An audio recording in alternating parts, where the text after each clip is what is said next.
Vamos falar do iluminismo. Iluminismo e romantismo. Vou falar bem rápido disso aí, eu acho que, porque isso aí influencia todos nós. Na verdade, alguém disse que nós todos nascemos no iluminismo e fomos criados no romantismo. Nós somos filhos disso aí. Quer queiramos, quer não. Nós não conseguimos fugir disso aí.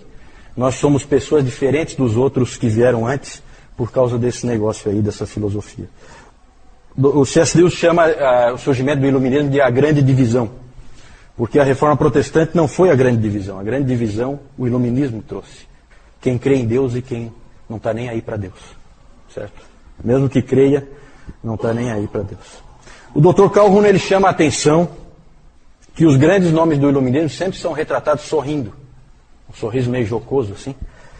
Por quê? Porque eles creem que eles e outros como eles finalmente poderão responder a todas as perguntas da humanidade usando somente a razão. Então eles aparecem sempre sorrindo. É claro que o avanço científico daquele período, século XVII, século XVIII, principalmente século XVIII, trouxe essa percepção. É o período de muitos cientistas de destaque, como o Isaac Newton, né, um cientista fundamental para a humanidade. O poeta Alexander Pope disse o seguinte: a natureza e as leis da natureza estavam escondidas em trevas. E Deus disse: haja Newton, e tudo tornou-se luz. Não sei se é uma referência ao irmão ali, eu acho que não. Deve ser o Isaac Newton, né? Deve ser o Isaac Newton. Mas eu cheguei a considerar a possibilidade. Não, para marcar um pontinho, né? Marcar um pontinho. Gente, a influência do iluminismo é o racionalismo de Descartes, né? Descartes, francês, e o empirismo de John Locke. Na verdade, parecem coisas contraditórias essas duas linhas filosóficas. O racionalismo, ele é do continente e o empirismo é das Ilhas Britânicas, certo? O Descartes, ele é bem conhecido, né? Ele tem aquela famosa frase, quem é que sabe a famosa frase do cogito ergo sum? Como é que é em português? Penso, logo existo. Né? Porque o racionalismo do Descartes, a ideia dele foi a seguinte: será que ele podia partir da mente dele e aí conceber todas as coisas partindo da sua própria mente e aí construindo racionalmente todas as ideias que existem? Foi isso que ele fez, partir da própria mente dele. Né? Penso, logo existo, e daí eu parto. E o empirismo parece o contrário, né? Porque o empirismo é assim, ele começa do que existe. Eu aprendo com o que existe. A minha mente recebe aquilo que ela vê, aquilo que ela experimenta. Certo? Parecem contraditórios, mas chegam no mesmo lugar. O que falta aí nesses modelos filosóficos? Né? Todos eles trabalham o conhecimento. Mas o que falta? Deus. O homem, tanto faz racionalismo ou empirismo, é o homem que conhece por seus próprios meios, não precisando de nenhuma ajuda externa. Então Deus está jogado na lata do lixo aí nesses modelos. São abordagens diferentes, mas chegam ao mesmo ponto. Do iluminismo surgiu uma nova forma de religião a que se dá o nome de deísmo. Era uma religião racional. Certo? Deus criou todas as coisas e foi embora. É o grande arquiteto do universo. Certo? É o relojoeiro que deu corda no relógio e foi embora. E agora o homem é senhor da criação e é ele que vive, não existe relacionamento com esse Deus. Isso é o deísmo. Os expoentes aí do iluminismo são Voltaire, Diderot, Thomas Jefferson, dos Estados Unidos, né? O Isaac Newton, numa linha mais científica, né? Antes eu coloquei ali o Isaac Newton, ele sempre se disse cristão, só que ele recusou a administração da extrema-unção, ele recusou, o que foi estranho, e há hoje pesquisas mostrando que ele, na verdade, era um herege disfarçado. Ele acreditava em várias doutrinas heréticas. Então tome um pouco de cuidado quando você sai afirmando que Newton, o grande Isaac Newton era cristão e tal, né? Cristão, mais ou menos. Né? Cuidado, não força demais, né? Porque alguns indícios mostram que ele tudo isso possível, tá? Pode ser que ele tenha feito parte dos Rosa Cruzes também, né? Mas ele realmente, ele era inclusive um teólogo, ele escreveu um comentário do livro de Daniel, ele lia a Bíblia, certo? Mas não sei se era um cristão nascido de novo. Não vou entrar em detalhes aí. Junto com o iluminismo, veio um irmão rebelde, o romantismo. O romantismo, ele começou, se acha, né, que começou quando Jean-Jacques Rousseau, ele estava numa ilha, diante de um lago, e de repente ele sentiu que ele era um com a natureza. Alguém disse que o romantismo é sinto, logo existo. Certo? É um contraponto, é o sentimento, né? Então, no século XVIII, os filósofos fazem uma separação entre mente e coração. Separação que não existia antes. Hoje todos nós temos separado a nossa mente do nosso coração. Certo? Porque nós fomos, como aquele sujeito disse, nós nascemos no iluminismo e fomos criados no romantismo. Certo? Nós somos filhos disso. Então, só o Evangelho pode unir de novo a mente e o coração. O iluminismo sempre trabalha a mente e a razão e acaba caindo no deísmo. E o romantismo aponta sempre para o coração, para as emoções, e acaba caindo no panteísmo. É para onde ele vai, panteísmo. Tudo é Deus, todos nós somos Deus. O que nós sentimos é o mais importante. Para o romantismo, o grande intérprete do mundo não é o teólogo, nem o filósofo. O grande intérprete do mundo é o artista. O artista que faz você sentir. Quando você sente, você entende a verdade. Certo?